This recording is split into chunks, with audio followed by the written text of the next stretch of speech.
Coming up, we're live. What's going on, ladies and gentlemen? It's your man, Stephen Bardo, coming at you with another edition of Bardo's Breakdown. You see, things are a little bit different. I want you to freak out. I want to get your feedback on what you think and how you think it looks, but I think it looks pretty good. I think my man Ryan did a heck of a job making these overlays. So, welcome to Bardo's Breakdown. I hope you guys had a great weekend. I was in Memphis with my brother, sister, brother-in-law, and niece at my brother-in-law and sister's house, who have a mansion in suburban Memphis, and we had a great time. So you see, I got a little bit more sun on me. I'm rejuvenated. I got my family love, so I'm back at it. But I'm happy to be joining you guys today. We've got a great interview with the Fighting Illini assistant coach, Tim Anderson. We'll run that first, and then I'll give you one of my Flying Illini stories. This is a funny one where it didn't turn out so good for me. Then I've got 5 more games that I'd like to call this upcoming season in the Big Ten Conference.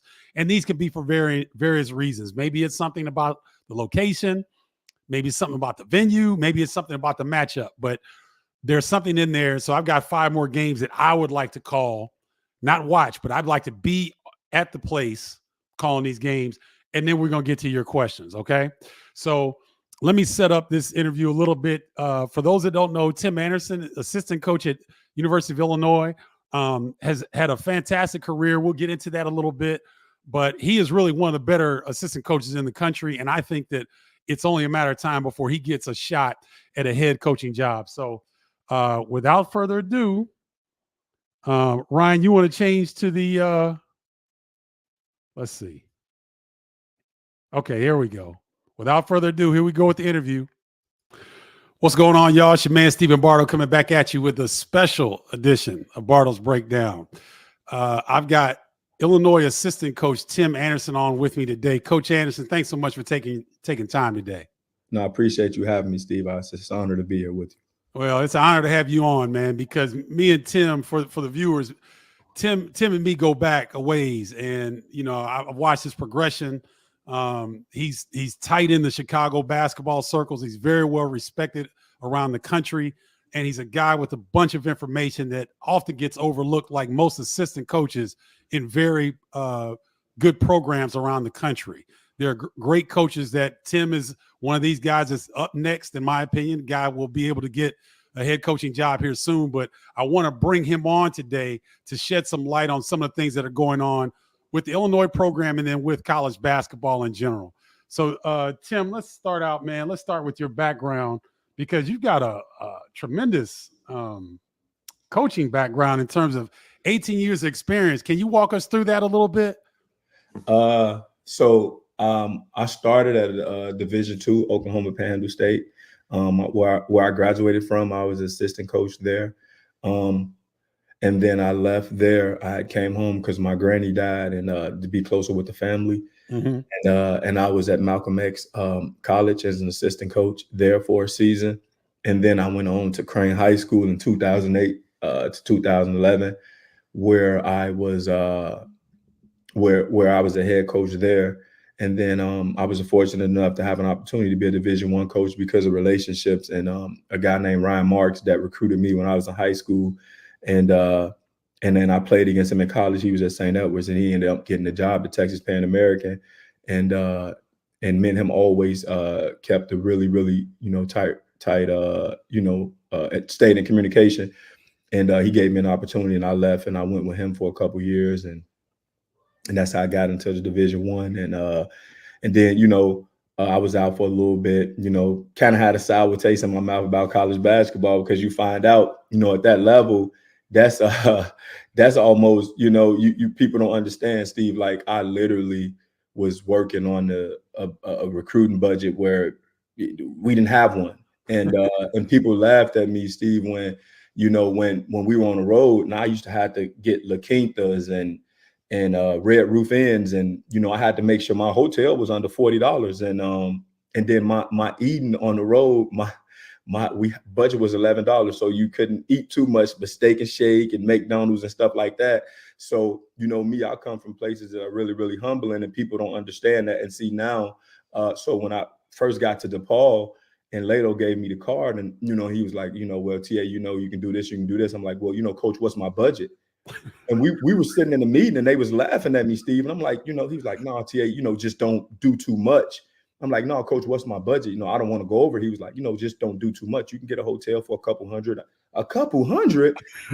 so and we go out to eat, and the first time we go out with coach, and coach pulled out his card, and our bill was like $400 and some dollars. I'm like, I wonder if he paying for this out of his own pocket, because the school, I'm like, wow, I didn't know we could do this. But people don't understand the process and the progress of it. And your way up. A lot of these young guys think you can just come in and be fortunate enough to get to the University of Illinois, where I was blessed to be one of the highest paid assistants in the country, highest paid assistant in the conference last year. But my first job, Steve, I made $39,000. You know what I'm saying, with a kid and a fiance. So I know what it's like to and $39,000 out the taxes ain't a lot. That's right. So, people don't really understand that, and the grind just to continue to be in the business. And also, when I was in Chicago, I had to do a couple different things just to supplement the income to be able, to take care of my family. So, man, Steve, they got this job called like a lab tech, where you literally are taking care of the animals that they do experiments on, mice, stuff like that. Okay. Steve, I'm scared as you know what. In the morning, I'm scared of them, they scared of me, and they jumping around, and I got to change them from cage to cage at 5 in the morning, Steve. So these are the stuff you do to supplement the income to be able to be a basketball coach, So people have no idea, but no, that's being that and being in line with Mean Streets and training guys like Jabari, AD, Derrick Rose, Will, Tyler Eulis, and countless other guys, Doug McDermott, Bobby Portis, Sean Kilpatrick, Pete Nance, so many relationships that I was able to get training. I think training really gave me the opportunity to take, my career to the next level. And I, that, Steve, you've been in the circles for a long time. I grew up looking up to you, and we got real close friends that's, close to each other. And, flying high was a thing when, we came up. It's like, you had Channel 26. You couldn't wait to go watch the games, because we didn't have cable, Steve. You got 2, 5, 9, 11, 20, 26, 32, and so you guys played. So that was big for us. And to see you and Marcus Liberty and all those guys that didn't come home, and y'all been around, and we could see you guys at Leclerc courts, and, people don't understand that, you know what I'm saying, Steve, and the pro-ams, and, you guys was in the NBA already for us. So, it's just a dream come true to be able to be here and just to, to continue to work my way up to be here. And like I tell people, you got to try to get caught in the process and don't worry about the results. The results will take care of themselves, but again, Steve, you watched me for a long time. You were there. You did games at DePaul when we was getting our teeth kicked in, and you saw me there 4 or 5 hours before the game, working guys out and after the game. And all of that, Steve. So you kind of knew. And I think that was a blessing for me, because when I was able to get the opportunity to come to University of Illinois, a lot of people really didn't know who I was, but you did. You and Dion knew who I was. And then people, when they named me as a coach, they were like, who is this guy? And everybody was saying kind of negative stuff. And, and you came and stepped up like, no, he's a good one. He's going to be all right, family. We got a good one. And that kind of, put the fans at ease, because they didn't know. They like, why are you hiring this guy from DePaul? Like, who is he? Like, he couldn't get it, so. And again, Steve, I'm forever grateful for that, for what you've done for me, man. And just to be here, be a part of this is probably one of the best things happening to myself and my family. Well, Coach, I mean, you've earned it, and I love the stories that you're telling and letting our viewers understand that this thing you don't have overnight success in coaching. You've got to grind, and you've got to do a lot of things that you don't necessarily want to do, but you stayed the course, and now you're on the course, like I said, is, in my opinion, of one of the next up in terms of receiving a head coaching position coming up. But let me ask you this, man. Who do you credit for your coaching style? How did you develop your style? Because, ladies and gentlemen, Tim has a great feel for players, how they're feeling in a particular situation or a particular day. His communication style is direct, and guys respect him. But, Coach, how did you develop your coaching style? Where did that come from? A mix of a little bit of everybody. And I've always, being a point guard and being on the floor with Will Bynum and Tony Allen and those guys, have to manage those two personalities, which is not easy. That's right. You got two guys that want the ball all the time and don't want to really pass it. So, right. you know, I've always kind of been a mediator and a leader. I knew I was going to be a coach a long time ago. But one of the people who's been most impactful in my life is Sonny Parker. And I'm telling you, Steve, he some of the stuff Sonny used to say to me, I used to be like, why you talk to me like this? I'm 12 years old. Like, he was brutally honest. Sonny will tell you some of the realest stuff you've ever heard at a young age. And one time, right? So I was at Crane, right? And I think something happened and I didn't start, right? And then Sonny told me, I was like, man, you know, I'm way better than this guy. Well, he said, well, I'm sure Longstreet trying to win games. So if you was, he'll be playing you. And I said, oh, he told you that at a young age, man? At 14 years old. So you know, I'm thinking he's going to cuddle me and be on my side. Yep. And then I said, well, you always told me the cream going to rise to the top. He said, well, maybe you ain't the cream. You need to work harder. And that was some of the realest stuff I ever heard in my life. And then just because of the relationship he had with me, he was able to be real with me. And I think for me, being able to get a feel for guys is because the relationship goes way beyond the court. You know, guys are over at the house all the time. We hang out, whether it's film or whatever. So, you know, they know that I care. So, and then probably, you know, just learning a lot from Brad, a lot from Lato, a lot from Coach Marks. Brad is really good at managing. Brad is really good at managing people and managing his staff. And he's like a really, really good leader. So you pay attention to that. Like, Brad is doing stuff every day. It's like mental warfare with Brad. Like, Brad literally comes in and just tell the guys, all right, today I'm finna F practice up. I'm just telling you, like, I don't care. So you can have a guy like Terrence Shannon go 25 for 25 in practice. He's gonna ride him all day. He's gonna make him comfortable being uncomfortable. And whether it's him or whatever. So, you know, sometimes it might be me. Hey, TA, you own him pretty hard today. I'm gonna be the good cop, you know, because I'm riding him, you know. And Brad's like, oh, don't worry about it, you're good, TA. So, you know, just being able to bounce off each other, having that energy, and being able to work with each other. I've learned a lot from him. And it's no question why he wins, because his ability to manage and lead. He's really, really great at that. Like, he's good at putting people together.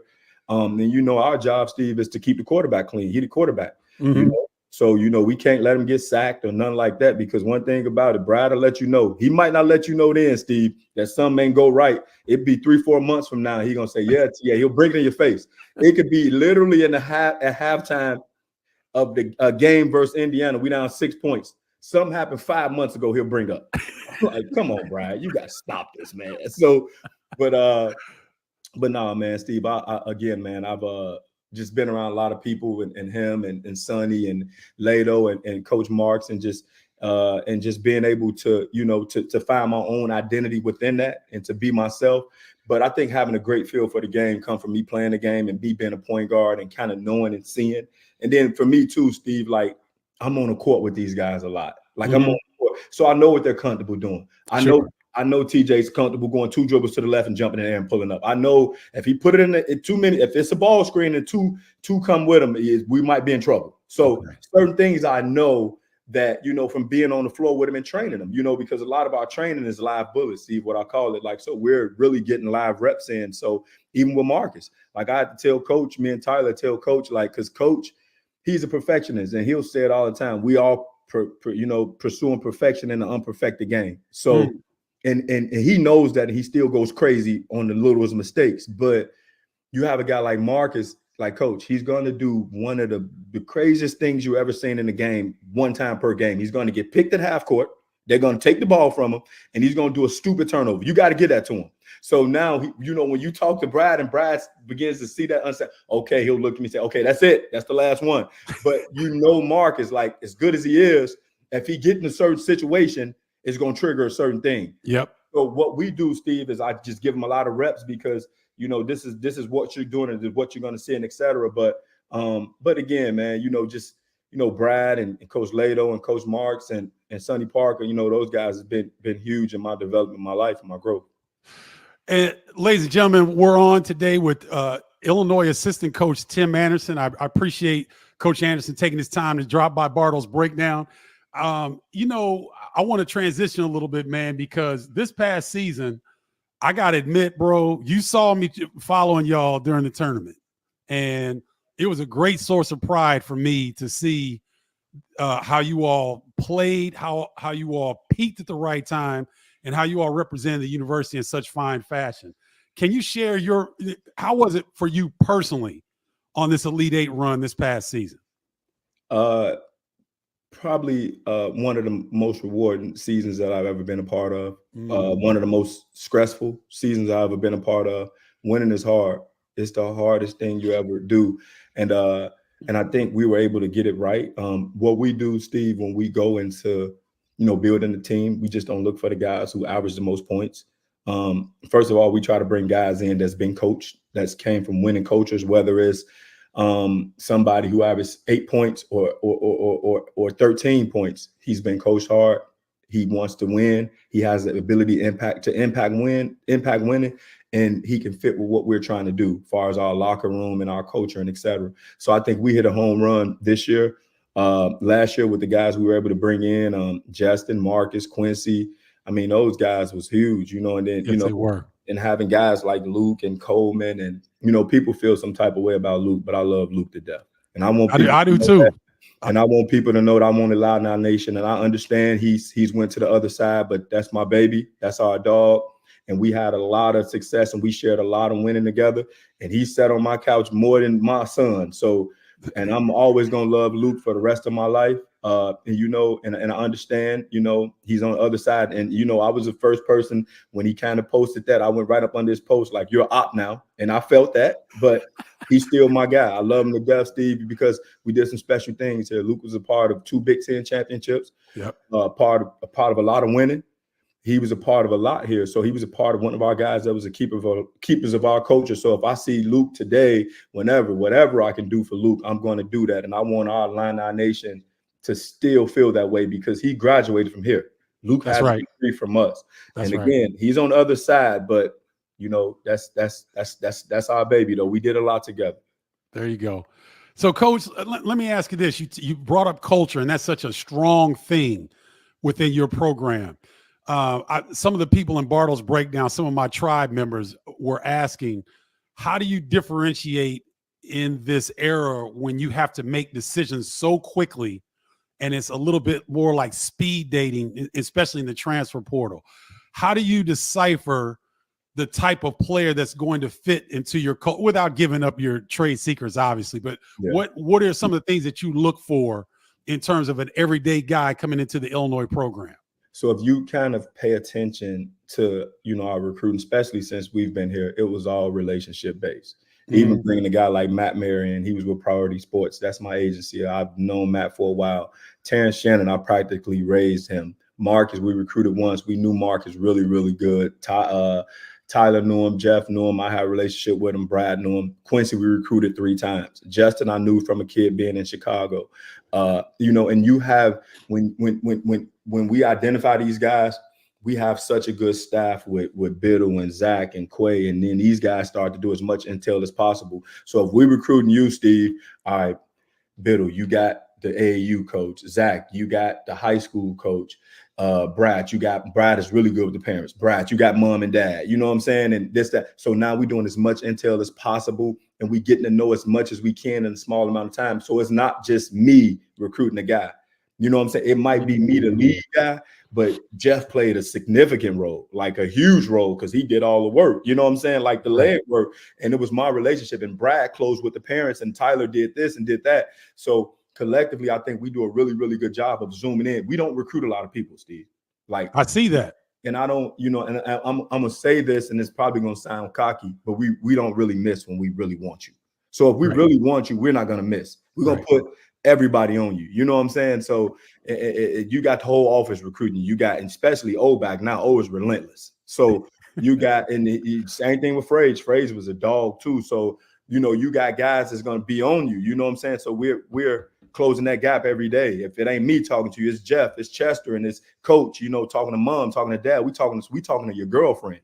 We know what your dog like. We know your dog allergies. So we don't lose when we really want somebody. And I'm not being cocky, Steve, but when Brad identifies somebody that he really, really wants, we very rarely lose. No, I don't think that's cocky at all. I think the proof is in the pudding for what you guys have been able to do in terms of the high school recruits that you've been able to bring in, and now the transfers out of the transfer portal. Now, Coach, I don't know. I'm going to ask you this. I don't know if you are legally able to talk about the guys that have committed, that have come into the program. Are you able to make any kind of comment on those guys? Not really. I think I can on the guys that signed, but I'll just talk overall without, adding names and stuff like that. I think Okay. we were able. I think honestly, our roster is better right now on paper than it was last year. I think it's a little bit more dynamic. Okay. Of course, you had Coleman and TJ and Marcus, which was, really, really hard to replace. But the way we play offense, we'll get points. I think defensively we'll be better. We got some guys here. We finally got a point guard that can lead, that can play at a high level. That's NBA talent. And then we got another one coming in, and we got Ty coming back, and we expect big things from Draven. We expect him to take a really, really big step, and Ty's the keeper of our culture. That's Brad right-hand man. You know what I'm saying? He been through it. Ty been through it. He knows Brad, and Brad knows him, and et cetera. So I think we added some really, really good pieces. Like I said, again, on paper, we added some good pieces. I think now, because Brad wanted to, he couldn't sleep, and still does probably every 3-4 days. He just texts us UConn. He can't sleep. He Brad hates losing more than he loves winning. So I'm with him. So he's trying to figure out the recipe, like why they did this. And, they got the ability to have some young guys that's good and older guys that are good. So just having that mix and being able, now I think we got at least four or five NBA prospects on our roster now. We didn't have that last year. TJ was really the only one in Coleman. Marcus never really got his just due. So we got 4 or 5 guys that's just predicted to be in the NBA. Now, has Trey White signed? Yeah. You can talk about him a little bit. Yeah, I believe so, but I'm probably not.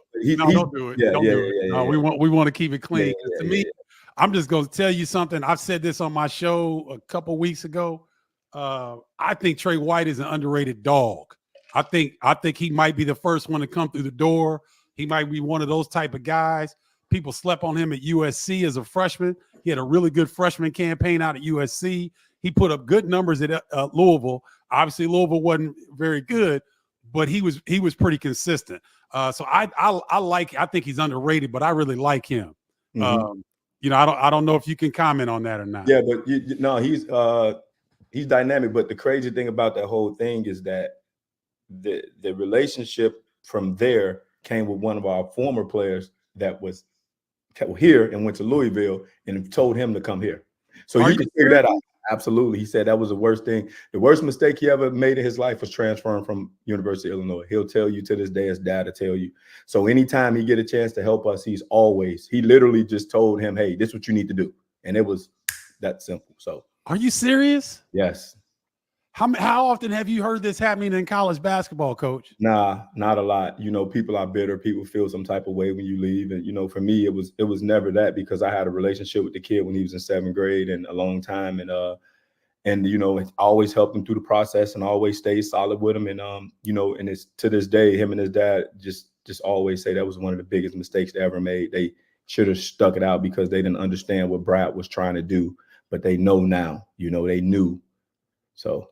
Golly, man, that's got to feel good as a staff to know that you did right by a young man. You did everything you possibly could, and then they come back and acknowledge that you all did everything they possibly could, and helps you get another player that can really be an important piece for what you're doing. That's great, man. Thanks for sharing that. Absolutely. Your Illini fans, you all can read between the lines and figure out who we're referring to, but that's good right there.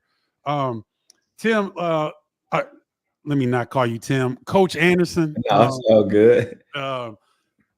I saw a quote from Tom Izzo yesterday, and he said with the change in the current state of college athletics or college basketball, he thinks that there'll be some older coaches that will exit the business. What are your general thoughts on all of this movement and the way things have really changed in college basketball in the last 3 or 4 years? I mean, if you haven't seen it already, it's already started to happen with Jay leaving Villanova, with K leaving Duke.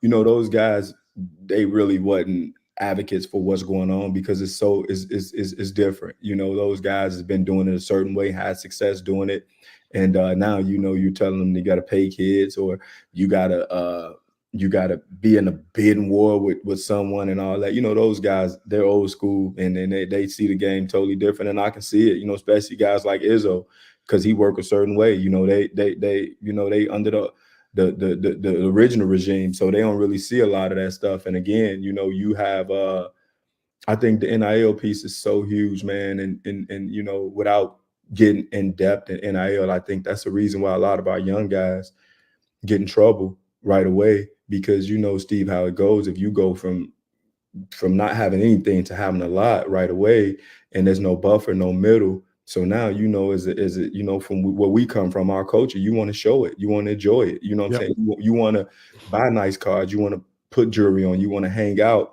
And I think, that piece is huge. And if you look around the country, a lot of the senseless stuff that's went on with some of our players is come from that. And subconsciously, they don't even know it. You know how it is, Steve, when you go from not having nothing and you in the NBA and you get that first check and you're like, wow, I can do this, I can do that. Yep. Having money makes you think you're invincible until you're in a situation where so but yeah, again, I just and I love being a college coach. I love being able to help kids and families and be a part of something special.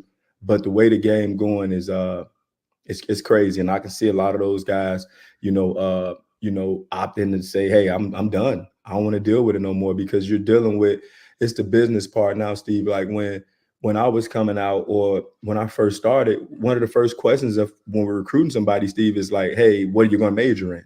Mm-hmm. And you don't even get there now. Like nobody even talk about, hey, Steve Jr., what are you majoring? Nobody cares. You know what I'm saying? The parents don't care. It's about the NIL. It's about going to the league. It's about this and that. And like, hey, we're at a prestigious university. The University of Illinois is Ivy League school, one of the top, public institutions in the country. So I think having a degree from here is huge, and the connectivity with our alumni, Steve, like you've been blessed. But if you say, hey, you know what? I want to chill. I guarantee you it's some alumni, some boosters around from when you were playing that'll take care of you. And that's how it goes. They'll find an opportunity for you, because this is, and Steve, it's like, being here, and I try to tell people the relationships and just being here, being in a state school. Steve, I'm literally in a gas station and people ride by ILL, and you know what I'm saying? And crazy story, Steve. So, all days ain't, you're gonna have great days, but you never know. So I'm at Dick's Sporting Good in Champaign, and I'm I'm the second person in line, and I don't know, I probably wasn't happy or whatever, but I wasn't mean or anything. Right. So he calls me up and he just stops. Hey, this is Tim Anderson, everybody, man. It's Tim Anderson, and the store gets to going crazy. So that made me understand, like, wow, you never know the impact, or someone knows you, or like, nobody knew me at DePaul, and I'm from Chicago. Nobody cared. I can go in the restaurant across the street from DePaul. Nobody cared. Mm-hmm. And here I am at Dick's Sporting Good, and everybody's stopping there clapping. And that make, like, man, you never know the impact that you have on people's lives just from being a part of something that was successful. And Steve, my mind was nowhere near that. I was thinking about how could I get Marcus to get to the free throw line more, honestly. Like, it don't make no sense. And it's this real conversation, because we have real conversations, Steve. Like, Marcus, you get to the free throw line 4 times a game. Like, the way you attack the rim, you should be getting to, and it's literally on my mind because I'm looking at clips on my phone, and about time I get to him, you're Tim Anderson. And it's like, wow, like, people really care. Like, and just to be a part of, like, one of the largest living alumni boosters in the country that's active, and everywhere you go and people, inbox you, and it's like, man, like, I'm assistant coach. Like, I'm not Brad. I'm not one of the players, but people know. So, I mean, it does make you feel good, Oh, that's great, man. And I appreciate you sharing these stories, because I know the viewers will love them, because I'm loving listening to what you're saying. So we're going to transition. I got a couple more questions. I'll let you get out of here. What's your go-to eating spot in Champaign-Urbana? I like a few of them. I like Hamilton Walker's. Mm-hmm. I like that's my spot. We got I like the hibachi place. I forgot. Oishi. I like that one. Okay. So that's probably our two main two. And then normally we just chill, man. I mean, and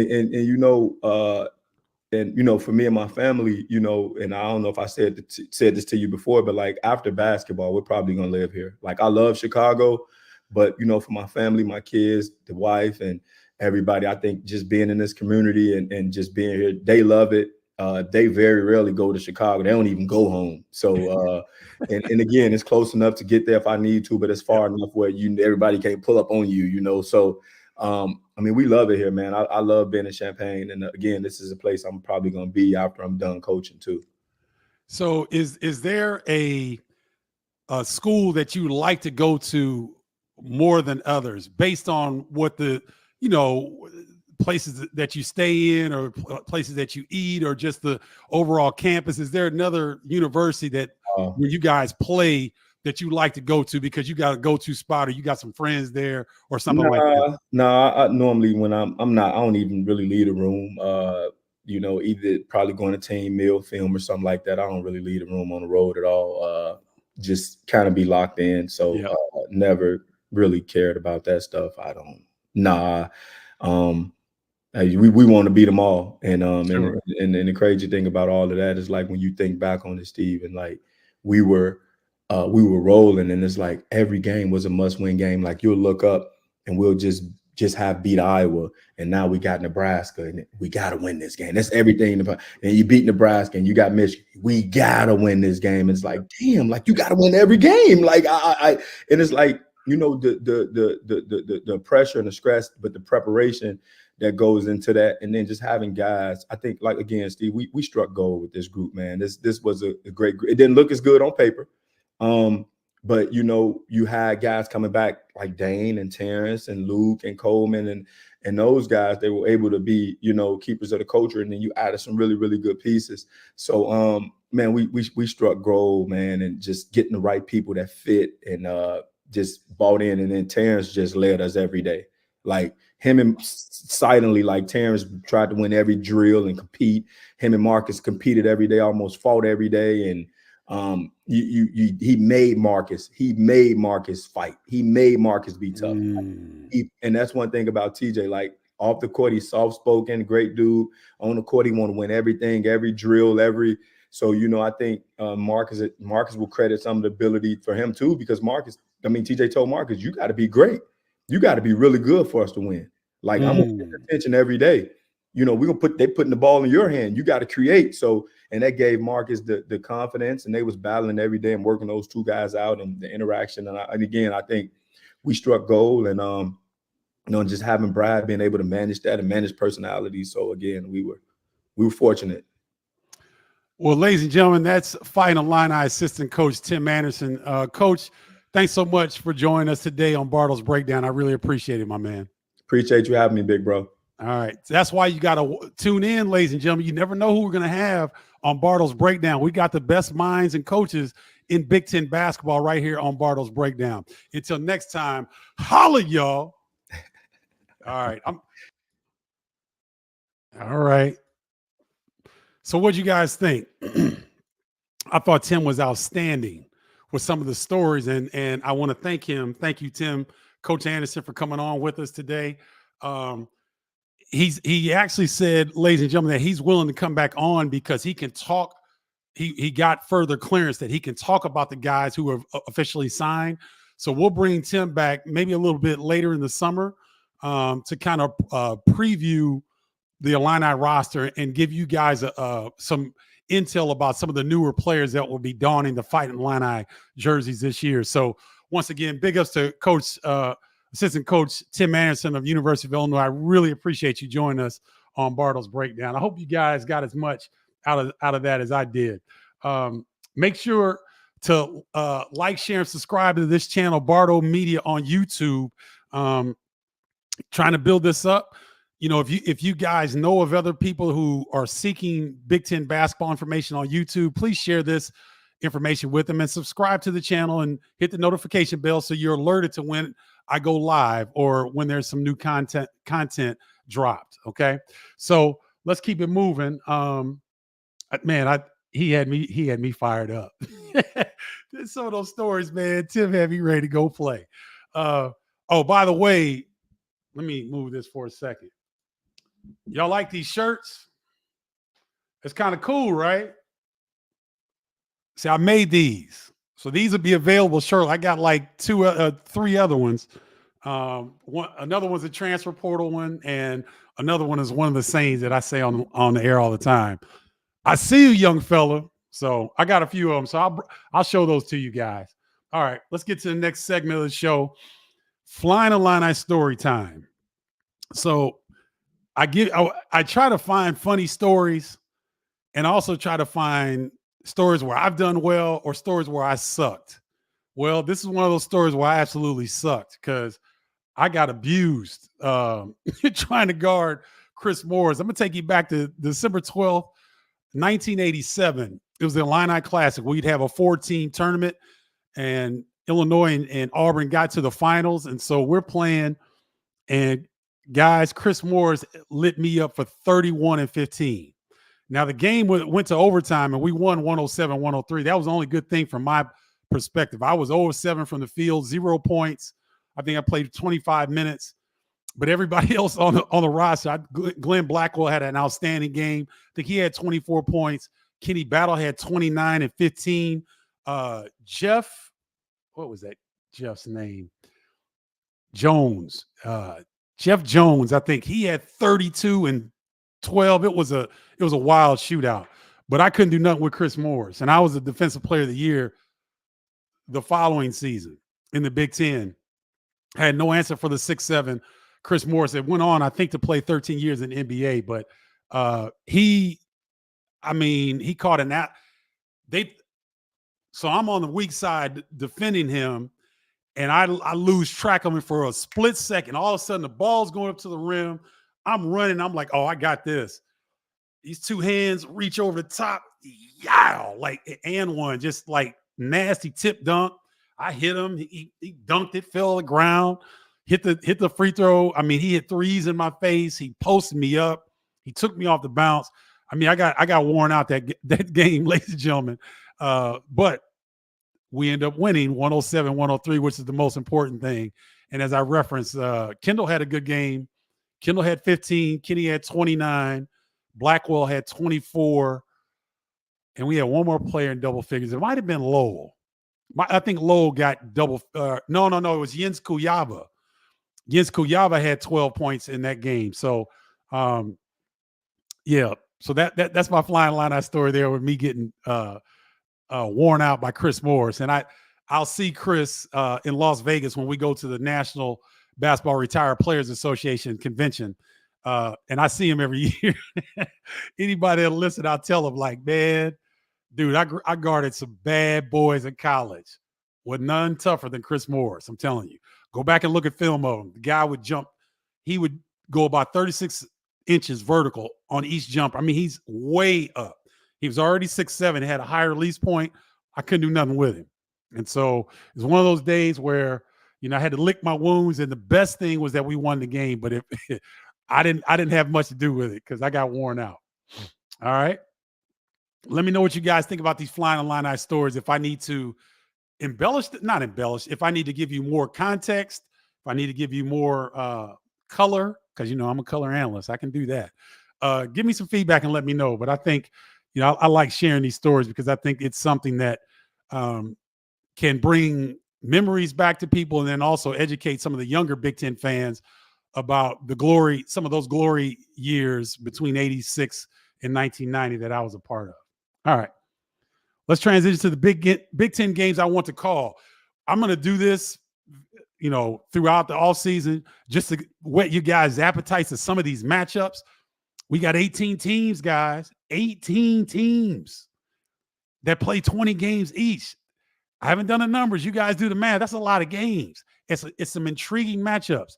So not in particular order, but I want to call these games because either the matchup, the players involved, the storyline, or the place. So this first one is Illinois at Oregon. And I've never called a game out there I don't even know what they call their arena. I got to look that up. I don't know what Oregon calls their arena, but I've never called a game out there. And I think the Ducks will be a top 5 team in the Big Ten. So for Illinois, you guys heard assistant coach Tim Anderson on record say that he thinks this roster is better than last year's roster. He thinks they have more potential NBA players on this roster, and they'll be better defensively.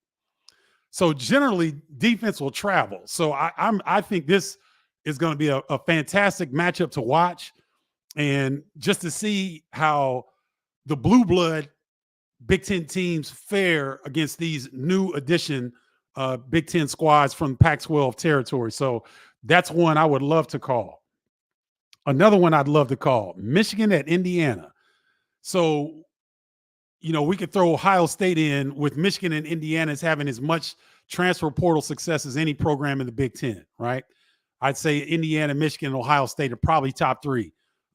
Maybe you can throw some other people in there, but I would generally think that those are the top 3 that have done the best in terms of supporting and upgrading their rosters. So Michigan and Indiana, you talk about 2 very different looking programs this upcoming season. With Omar Ballo, he was the most sought after big man in the transfer portal.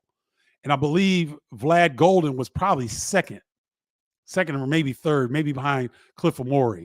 But to me, Vlad Golden has way more game than Cliff Amore. Maybe not on the defensive side, but offensively, and his size, being able to, face up on the basket and with post moves and stuff. I love his game. And so I think the overall matchup is going to be special, just because whenever Michigan goes to the Simon Scott Assembly Hall, it's always something. It's always special. That's within the conference, I believe that's a blue blood rivalry. And so, but the matchup between Ballo and Golden should be epic. And I would love to call that game. So that was number 2. And I said, again, guys, not in any particular order. I just want to share these as games that have kind of caught my attention and why.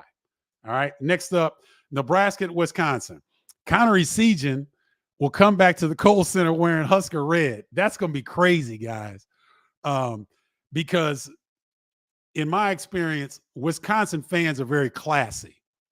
They're not nasty. They're not going to be cursing at you or doing research about your mama or, finding junk out about you and then yelling it during the game.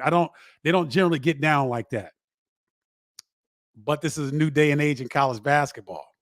And with the transfer portal and players transferring inside of the same conference, it would be interesting to see if that the Wisconsin class will be exuded.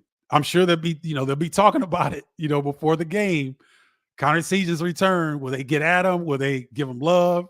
It'll be interesting to see. And what will the Wisconsin Badgers look like, right? Now they've got a couple of sleepers in there. Amos Xavier. Pay attention to that name. He comes in from Northern Illinois. He's a very skilled, multi-talented forward that was a little bit under the radar in the transfer portal. But I think that Wisconsin got a really good one. But what's the rest of their roster going to look like? What's the young man from Central Arkansas that they got? Point guard. They're supposed to be pretty good. So, the Wisconsin won't be down at all because they're one of the more consistent programs in the league. But I think that this is going to be a fantastic matchup, and I would love to be in the Kohl Center to call this one. All right, 2 Pac-12 rivals in Washington at UCLA. I want to call a game in Pauley Pavilion, guys. I grew up watching Rod Foster. Now I'm drawing a blank. All the great David Greenwood. Marcus Johnson. I'm drawing like Baron Davis. All these pros, all these great players that played in Pauley Pavilion. And it may not mean anything for Big Ten college basketball fans under 30 or under 35. But to me, who's over 50, I remember those great games on NBC when they would be kind of like 3:00 in the afternoon for us. It'd be 1:00 West Coast time. and Pauley Pavilion, it was something special for me because it was just a blue blood program. And the fact that Washington is coming in with a guy who, I don't know why they made this public, but Great Osabor's NIL tag, he's gonna have a target on his back everywhere he goes, guys, because he got paid. I mean, he got paid handsomely, and people will try. It's kind of like what you're seeing with Caitlin Clark. When someone comes in to a new situation that got broke off, that got paid more than people that were already in the league, there's going to be some natural jealousy there, in my opinion. So Great Osabor is going to have a target on his back, and I would love to be at Pauley Pavilion when Washington goes to UCLA and those two former Pac-12 rivals go at each other inside of the Big Ten Conference. I think that would be a lot of fun to see. And then the last one, maybe a little bit of an outlier to some people, but I want you to think about this a little bit. Ohio State at Penn State. Now, you guys remember Michie Johnson. He started his career at Ohio State. He transferred to South Carolina, and under Lamont Paris, the head coach of South Carolina, he really brought something out of Michie, and he played very well in the SEC for South Carolina. So he's coming back with a lot of confidence. He's going to be on the side of Bruce Thornton. I don't know how they're going to do it. Will they run a 2-point guard look with Jake Diebler? I don't know. We'll see. But they're going to go up against Ace Baldwin, who will be one of the best point guards in the league, point blank. So that backcourt matchup will be outstanding. And the Buckeyes have, like I mentioned with Michigan and Indiana, the Buckeyes have revamped their roster very well with the use of the portal. And so I want to see how these new pieces will fit in the style that Penn State plays in terms of getting after you, pressuring you, changing defenses. How will this revamped roster from Ohio State handle the pressure of being on the road, but also the pressure of these changing defenses with Ace Baldwin and Penn State under Mike Rhodes? All right. So that'll do it for that segment. Guys, remember, where am I here? Go get your copy. Free copy, y'all. It's free. Go get your copy of Triple Threat, Stephen Bardo's Guide to Basketball Terminology. It's a fun guide that I put together that highlights the hip hop and jazz references that I use to explain college basketball. And I think a lot of people have enjoyed it. People are steadily signing up. And once you do get your free copy, that automatically signs you up for the email list. So for those of you who have done that, thank you very much. I appreciate it. Email list is growing nicely. Thank you. And so I think you'll enjoy this guide to basketball terminology. So go get your free copy at bardostribe.com, BARDOS tribe.com. All right. Let's go over here and get to your questions. Let me see who's up. And Curtis Dietz, thank you, man. He said the layout looks great. Thank you. I appreciate that. Trying to continue to upgrade the production, the quality, and give you guys what you're really looking for, right? Because you all are very good at communicating what you want with me, and I try to go back and bring it to you. So thank you very much, guys. Fly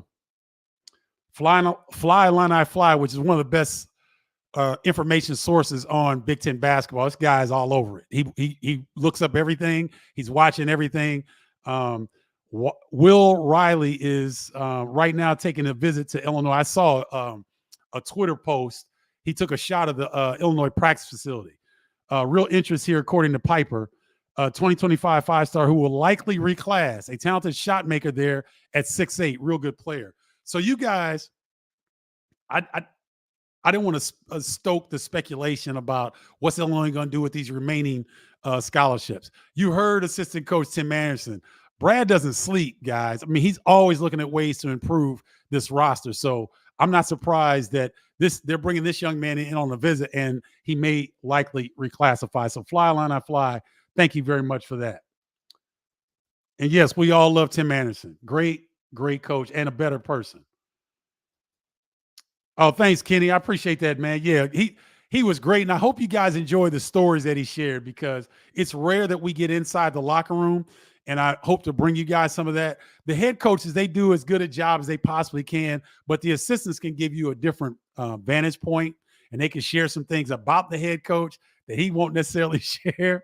And that, if Brad ever goes back and watches this or listens to anything that's said on here, he's going to laugh. He won't be upset at all because it's funny stuff, but it gives you further insight on these coaches. So thank you, Kenny, and thanks for tuning in, man. Appreciate you.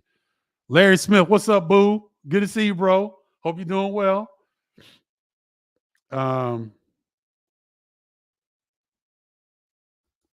Okay, not quite. Oh yeah, that's a part of technology, bro, that we got to work out. It ain't perfect, but we're getting there. Jeremy Fears is coming this upcoming year, or is he still a senior in high school? Is his game better than his brother's? He looks like a toothpick bony. What's up, Terrence? Good to see you, man. I think Jeremiah has more offensive skill set. He may not be the dog that Jeremy is in terms of Jeremy reminds me of Mateen Cleaves a lot. Jeremiah has more offense, and I think he's a little bit taller. And his body's starting to fill out a little bit. So, yeah, he was – I know, Terrence, there were rumors floating around that he may reclassify. I haven't gotten any confirmation on that yet. I've heard rumors. But with the Illini roster kind of coming into shape now with KJ, the young man from Lithuania that committed, the 6'6" guard, I don't know. He could reclassify. I don't know why he would necessarily, because the Illini are stacked, especially in the backcourt right now. But we'll see. But in terms of offensively to go get his own shot, I think he's better than Jeremy. Defensively and strength-wise, Jeremy's is better. But Jeremiah has more offense and more creativity with the rock, in my opinion. But thanks for tuning in, Terrence.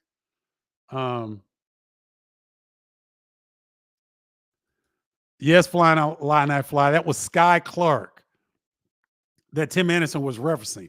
Think about this, guys. College basketball is one of the most competitive businesses anywhere in the world. It's one of the most competitive businesses. You heard what Tim said, how hard it is to win. So you've got a kid that leaves your program and he's helping you recruit guys to Illinois. You know how rare that is? So Tim shared in the interview that Sky and his father made a mistake in that they yanked Sky out of the program because they didn't understand what Brad was trying to do. Now that Sky has left, he sees what's going on. Now he understands. And so anytime that he's going to be able to have the opportunity to help Illinois, he's going to help them out. Are you freaking kidding me? That's like having the best recruiter on your staff helping you out. You heard how quickly Illinois was able to get Trey White to sign. And a lot of it had to do with Sky Clark. So to me, that's an amazing story. I'm sure that it may happen more often than we are privy to know, but I was overjoyed in hearing that, because that's a great sign that the program is doing right by the players. And you guys know I'm pro player. Anytime I hear that people feel like they're being treated properly and that they're willing to help the program that they left, that says about as much as you need to know about the Illinois basketball program currently under Brad Underwood. So yes, Fly Line I Fly, that was him. Kedrick Prince, who, guys, I think I'm going to get Kedrick on here at some point if he's willing to come on. He does a fantastic job of covering Big Ten basketball, in particular Illinois. And yes, Tim is legit. So thank you, Kedrick. I appreciate that, man. And thanks for tuning in and your support. CDNIU, I think you'd have about 2.5 million people that would disagree with that. But I digress. But no, hey, you know what? Think about Coach Anderson and his family. He's got kids. He's trying to raise kids and be in a community that's, one that's kid friendly. Because obviously Chicago in some areas is definitely not kid friendly. But it says a lot about how he feels about where he is right now. So I thought that was a great compliment from him about the Champaign-Urbana area. I'm glad you liked it, man. What's up, Robert Mitchell? Tim's a great coach, a real program asset, no doubt about it. And when he was talking about ladies and gentlemen, he's talking about Orlando Antigua. You guys probably picked up on it, but that's what he was talking about. Love you too, Coach Anderson. See, Coach tuning in, but man, he broke it down. It was a great interview. Thank you so much for coming, man. We loved it. Loved it. Yeah, Tim loved the flying line. And Kenny, and ladies and gentlemen, I'm often surprised at the kind of effect that we had on guys that are Coach Anderson's age. I mean, Brandon Brantley at Purdue, he's got a few stories about watching us play. Kenya Hunter at Indiana. These guys that are in that age group, they remember the Flying Illini. And when someone like those guys who I really respect, when they come in and share their feelings about the Flying Illini and the effect that we had on them, it never gets old. It touches my heart every single time. So I absolutely love it. I love it. Did you decide on what Bardo's Breakdown t-shirts would look like? Yep. Hold on.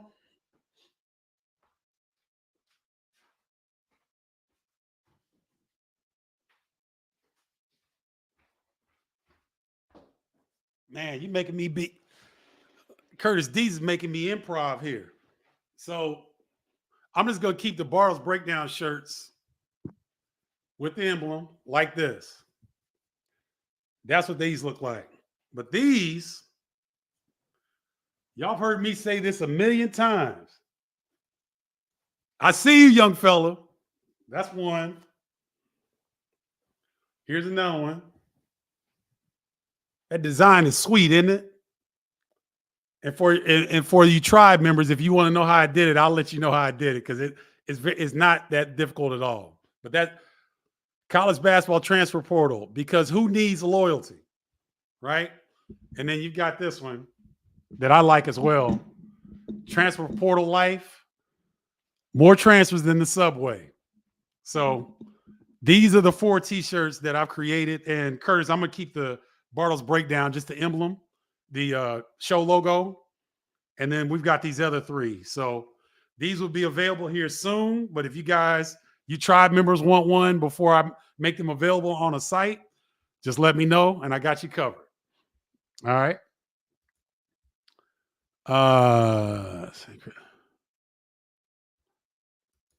Yes, same Chris Morris that played for the Nets in DC. I thought teams never played any big schools in their own tournaments. Living in QC Quad City area, I always got stuck with Iowa's tourney. Yeah, when I was in school, Curtis, that wasn't unusual to have a 4-team December tournament, and you play 2 games, and we would get a lower Division I opponent probably in the first game that we would normally beat, and then we get a Power 5 opponent in the championship game, and it was Auburn. And so that was kind of a common occurrence back then. Oh, wow. Stephen, best interview ever. I love Tim Anderson. Had the pleasure of listening to Kedrick Prince interview him. He is so down to earth, such a great person, so knowledgeable. Deuces, this is you, Deuces. You're exactly right. Down to earth, cool cat, will give you the shirt off his back.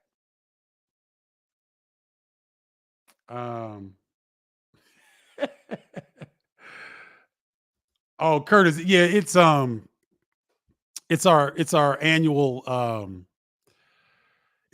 convention for Retired Players Association, and so we've got retired players from the NBA, the WNBA, and the Harlem Globetrotters actually, and it's a great organization. If you want to go to Vegas, I mean, you'll see some legends like. I mean, Isaiah's there usually. Grant Hill show up. There are a bunch of guys, man, a bunch of former NBA greats that will show up, and it's a good time. So if you really want to go out there, and I can introduce you to some guys if you want to make your way out there. let me know. Send me a message, and I'll give you the specifics to let you know when the convention is happening and where.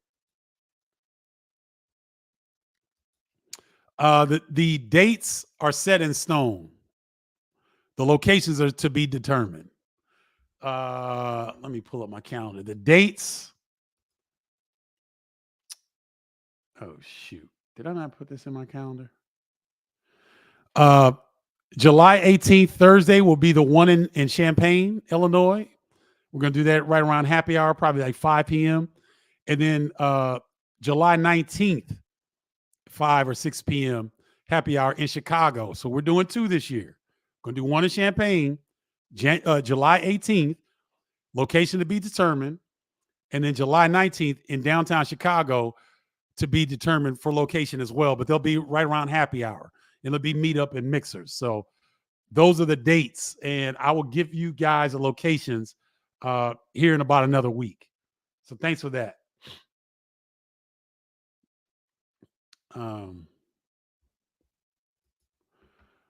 Yeah, I mean, you all heard Coach Anderson share the highlights of the university, not the program. You all caught that, right? He talked about Illinois being an Ivy League level school, one of the best public schools in the country. He talked about academics. He talked about one of the largest living alumni groups in the world, which is the University of Illinois. I don't know if a lot of you all knew that. So he referenced that. He referenced, talking to high school players and their parents now about, what do you want to major in? And they don't even talk about it. But he brings it up because he understands the opportunity to get a degree from University of Illinois. Then he talked about how it's helped me. This is my NIL because I was able to play with the Flying Illini. That platform and that opportunity gave me incredible credibility to do what I'm doing today on the air. A lot of that has to do with the University of Illinois. So I think Tim understands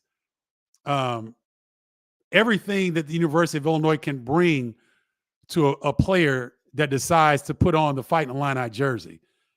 Now, the basketball speaks for itself. 11th winningest program in the country, I believe, among 350 plus programs. 11th most winningest program in the country. So he didn't even talk about the basketball, but thank you, Deuces. I appreciate that. What are your thoughts on Coleman's situation? Sad to see him go. Not really. Really liked the kid. I love him. I got to know him this past year. I love him. It seemed like he really liked Illinois. He does. Guess things didn't work out. Arkansas, North Carolina, Louisville, main front runners to me. Yeah, but, we're going to cheer Coleman Hawkins on. I know I am. I love the dude. And fly line that fly, I've said this before. It took me to get season tickets. I didn't really share that this year, but I had season tickets to the University of Illinois men's basketball team this year. And I was up a little bit. I wasn't near the floor or anything. I was up with the fans, right? And when Coleman would catch the basketball early in the season, the fans would, and you could hear it. You could feel the energy shift in the building.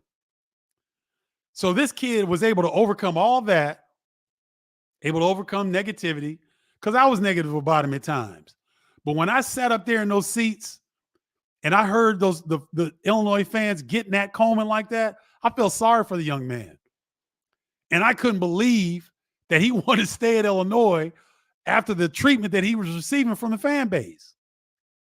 And so I went on and pleaded with Illinois fans like, stop doing that. That's hot garbage, right? He's able to overcome all of that and win 3 Big Ten championships for the program. So I'm a Coleman Hawkins fan wherever he goes. And I think it's classy that he's not going to go to another Big Ten program. I think that's class. I think that's respect for the University of Illinois, and that's respect for the Big Ten Conference. So I like it. And I'm not sad to see him go. He's done more. He will be one of the most decorated Illini to ever don the jersey. You heard it here first.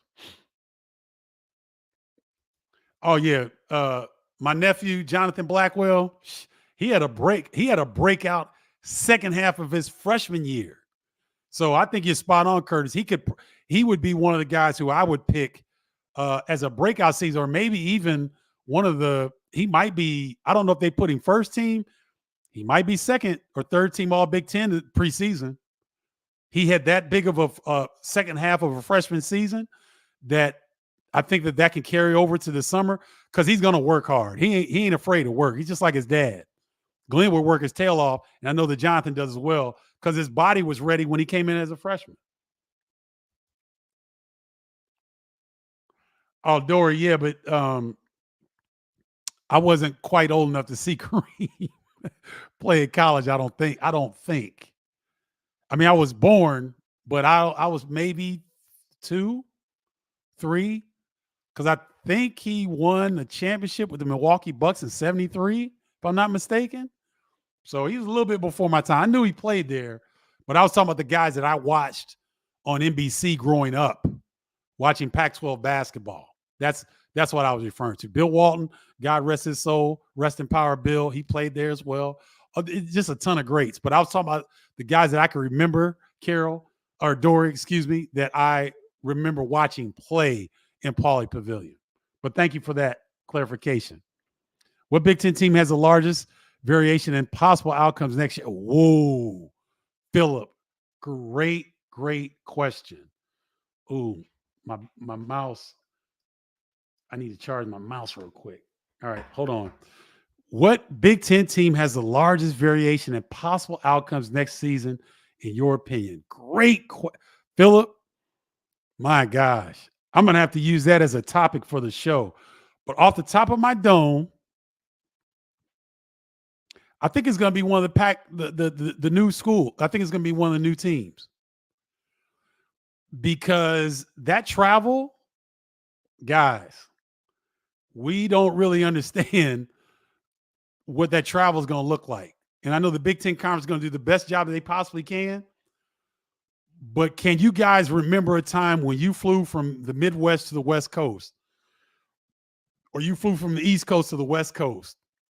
The plane ride alone will wear you out, right? Especially if you're not in first class or business class or something. If you're cramped or whatever, and you're doing this, now obviously the players won't be. They'll be comfortable when they fly. But you're talking about coming thousands of miles and multiple time zones, right? You got to remember, guys, they don't the Washington, Oregon, UCLA, and USC. There's not another Big Ten opponent that's in the Mountain time zone, let alone the Pacific time zone. So every time they go on the road, they're going to not only go thousands of miles. Well, Nebraska may not be thousands, but it'll be over 1,000, right? They're going to have to go to at least 2 time zones. And if they come past, Illinois, then you're in Indiana, Michigan, you're in the Eastern time zone. So I like UCLA and Oregon to possibly be top 5 teams, Philip, but that travel and the uncertainty of what the new Big Ten is going to look like, I would say would have to be UCLA or Oregon can have the biggest variance because on paper, they look like top 5 Big Ten teams. But as you well know, what's on paper and what comes through during the season is going to be something that we're going to have to really pay attention and watch, because I just think that the travel, the newness of how all this is going to play out, will those players be tapped by the time February comes? Because look, for example, let me see if this will help the mouse a little bit. Yep. Okay. Let me pull up. I don't know. They won't have their non-conference. I was going to try to pull up some of the non-conference opponents for UCLA or USC or Oregon or Washington, but I'll do that this is going to be a topic of the show. What Big Ten team has the largest variation? But off the top of my dome, Philip, I think to me, it'll be UCLA or Oregon. But great question. Great question. And I'm going to star that because I'll come back and make that one of the topics moving forward. All right. Chad Alt, with so many young international players being lottery picks in the draft, do you see preseason scrimmages or games against international squads? Good question, because that used to be something that took place on a consistent basis. I'll give you an example. This must have been 1984. And this was the first time that a lot of college basketball fans had ever seen Arvydas Sabonis. So it was called the USSR then, I believe. I think it was still the USSR. I don't know if it was called Russia, but the USSR came over and played Indiana at Assembly Hall. And this 19-year-old 7-foot dude ate Indiana's lunch. And everybody like, who the heck is this dude? Because the people that saw Arvydas Sabonis in the NBA, those weren't his best days, guys. If I had to guess, he played 6 or 7 years in Europe before he came to the United States. And when he was 19, he could run like a gazelle. He could jump. He was 7 feet. By the time he got to the NBA, he was a lot bigger. He wasn't quite as mobile, but very, very skilled. What you all think that Nikola Jokic is right now, that was Arvydas Sabonis back in 1984. And so that wasn't unusual back then, Chad, but now I haven't seen a lot of teams do that at all. I haven't seen Power 5 teams do that in the last 15, 20 years maybe. So I don't think, because of the rise of the international players in the NBA, I don't think that will have any bearing on what these programs do from a preseason scrimmage standpoint, if that helps. Good question. Thanks, Chad. Yeah, Lowell played a little bit overseas. Lowell was just an undersized kind of a center. And, his skill set at 6'7", because he's really 6'7".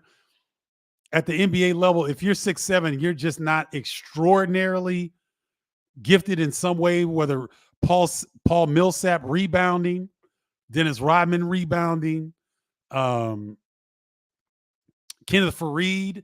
All these guys are like 6'7", 6'8", and they were tremendous rebounders. And physically just, Lowell was strong, but these guys are just, they're next level. And so if you're 6'7" and you don't have perimeter skills, you've got to be a Corliss Williamson, a Paul Millsap. You got to be guys like that. And Lowell just didn't possess that skill set.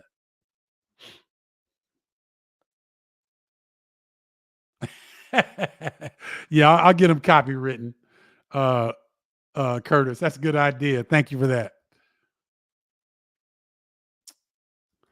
Yeah, Stacey, I mean, he didn't get the guarantee that he wanted. He was looking for a guarantee for an NBA team.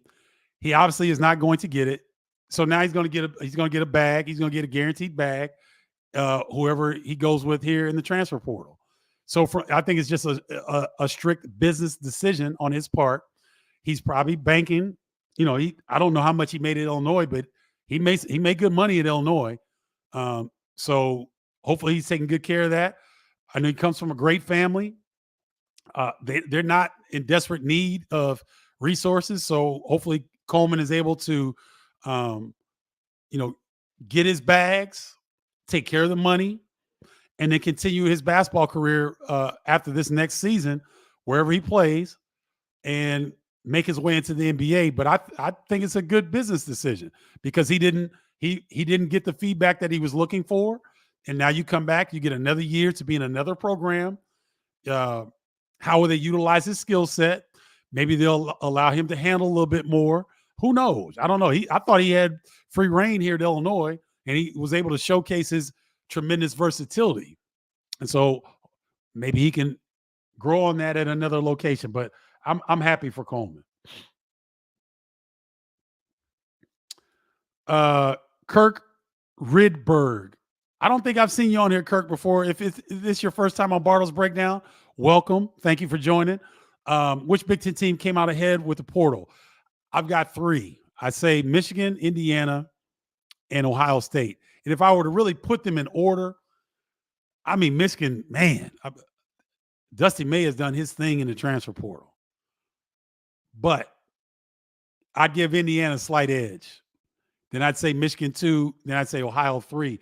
But the way that Illinois is going in the transfer, I don't know. Illinois got to be considered, they might be up there as well because, I mean, Ben Humriekhouse, if that's how you pronounce it, I'll get the pronunciation down before the season starts. Trey White, Jake Davis, Kylan Boswell, JK from the Spanish League, and then Thomas Ivicic. Illinois did their thing as well. So those 4 programs, I think, did very, very well in the transfer portal. Hey, David, that was good, wasn't it? You think he's playing. You think Coach Anderson's playing about them knowing your dog's allergies. I'm telling y'all, man, these college coaches are something else. The skill sets that they develop in this highly competitive field, if they went out into the business world, they'd kill it with the relationship building, with the research that they have to do, with the number of contact times and points that they have to establish. These guys are really, really good at what they do. But yeah, I know people were laughing about that, but I don't think he's embellishing, guys. Okay. Flying on that fly says UCLA with the biggest variance in terms of outcomes. I'll give you that. Kirk, welcome, my man. Thank you for tuning in. And please share this content with other people that you think would really enjoy it. I know I got my blue and orange up here. I talk Big Ten basketball, but I do have a focus on Illinois because I did wear the jersey. So I do have a fondness for my school. I did graduate from there. My ex-wife graduated from there. My oldest son graduated from Illinois. So I have an affinity for the school. We cover Big Ten basketball in here, but I do show Illinois some love. So if you know of other Big Ten fans that are Illinois fans that aren't up on Bardo's Breakdown, or other Big Ten fans from, that love other programs, please share Bardo's Breakdown with them, because I'd love to get Big Ten fans that are passionate. We don't want fly-by-night people.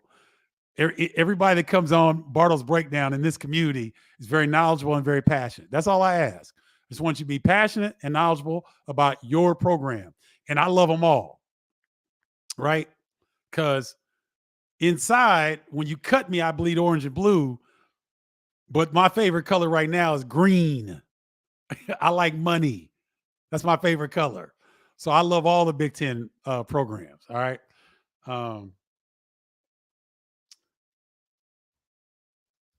Dory Petrio, tribe member, with the NIL money these players are making, I hope the schools help with their financial planning. I doubt it. Hate seeing stories of people who make big money and end up broke. Yeah, Dory, it would be nice. I know that John Calipari would bring in Black business owners when he was in Kentucky, because the majority, if not all of his players were Black. He would bring in Black business owners to do presentations for his players. I'm sure some of those were financial literacy. I'm not aware if Brad does that or not. I don't know. I hope they do, because it would be a great service. And I think it would be a great disservice to not make that a part of the academic experience. Dory's heard me say this. My tribe members have heard me say this. What better way to teach young people?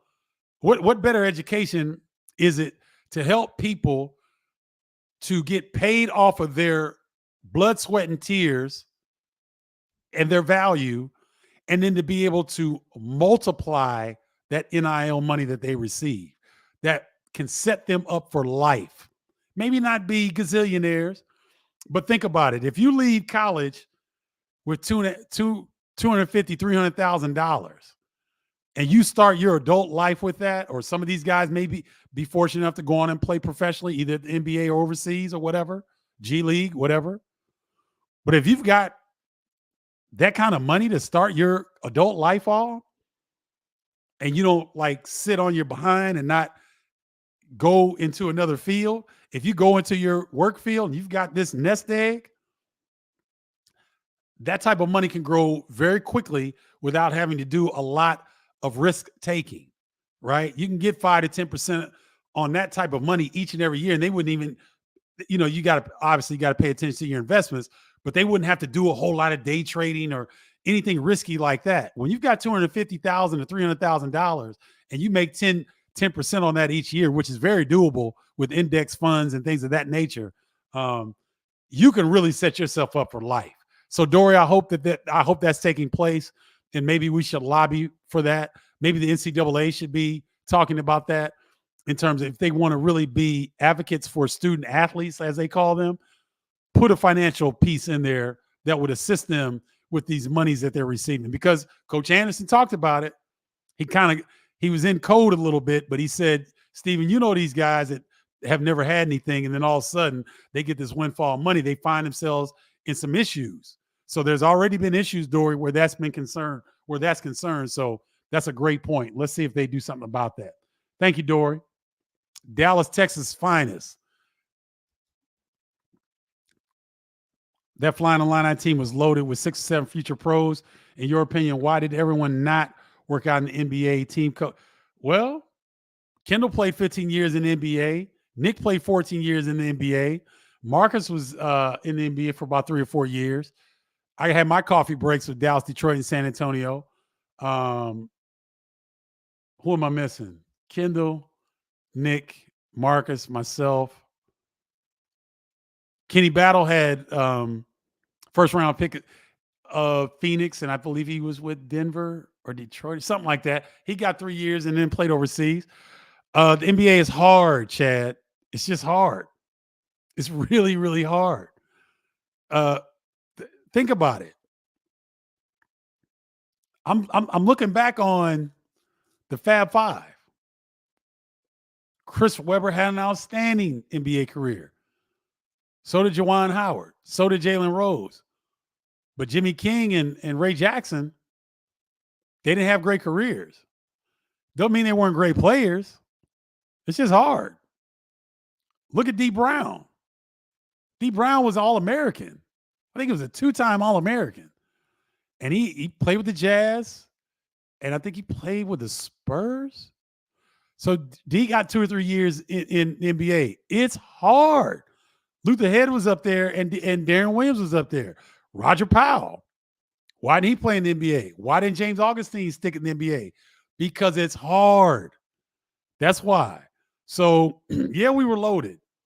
But even if you go back to the 1989 national champion Michigan Wolverines, Sean Higgins was a McDonald's All-American. Had a few coffee breaks in the NBA, right? Lloyd Vaught, Terry Mills, Glenn Rice had great careers.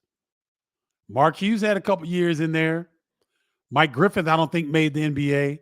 Demetrius Caleb got in the NBA, but he wasn't a mainstay. Eric Riley got to the NBA, but he wasn't a mainstay. So if you get 3 guys from the same team that have good NBA careers, you had a hell of a team. So that's what happened. It wasn't that it was the teams, coaches, the front office. It's just hard as hell to be in the NBA long term. Philip, I hope, you know what? If Louisville's offering him $2 million, go get it. He's worth it. Go get it.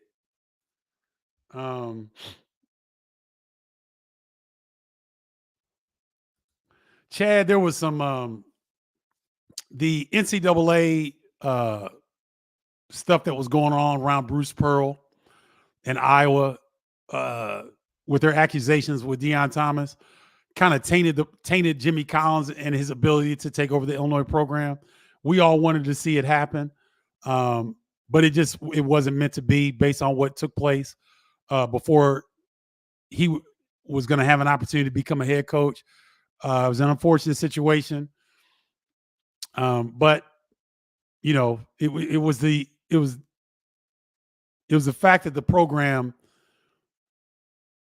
had some NCAA issues around the situation between Bruce Pearl and Jimmy Collins, and I think that's what kept him from getting the head coaching position. All right, guys, I think that's it. Man, we're coming up on a minute 20 hour 25 minutes. This has been great, guys. I hope you got a lot of enjoyment. You got some great stories from Tim Anderson. I want to thank assistant coach Tim Anderson from the University of Illinois for joining us on Bardo's Breakdown. Outstanding interview, outstanding tidbits. He's going to come back. He's asked me if he could come back on and talk about the players at some point. We'll definitely get him back on later on in the summer or maybe in September as we start to roll out our previews for the Big Ten season. But thank you, Tim Anderson. Thank you all for listening. You guys, as always, are the bomb diggity, as we used to say back in the day. But thank you so much, guys, for watching Bardo's Breakdown. Make sure if you want to join the tribe via text me 312-847-2739. Or if you want to go straight to bardostribe.com, BARDS, tribe.com. You can join the newsletter and get your free copy of Triple Threat, Stephen Bardo's Guide to Basketball Terminology. Thanks so much, guys, for tuning in. I love you all. This is great. I hope you enjoyed this as much as I did. And until next week, holla, y'all.